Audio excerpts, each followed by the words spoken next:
Matemātikas izaicinājums 48. diena – veselo izteikšana. Šeit ir 1/4 no riņķa. Cik riņķus es varu sastellēt, ja man būs 9 tādi gabaliņi? No 4 gabaliņiem es varēšu izveidot vienu riņķi, tad vēl no 4 es varēšu izveidot otru. Un tad man paliks pāri viens gabaliņš jeb 1/4. Šo situāciju mēs varam pierakstīt šādā veidā. 9/4 ir 2 veseli un 1/4. Šādu skaitļa pieraksta formu sauc par jaukto skaitli.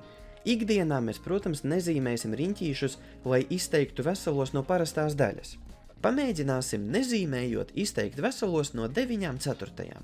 To var darīt, piemēram, izmantojot dalīšanu ar atlikumu. Ja mēs 9 dalīsim ar 4, tad sanāks 2 veseli un atlikumā 1.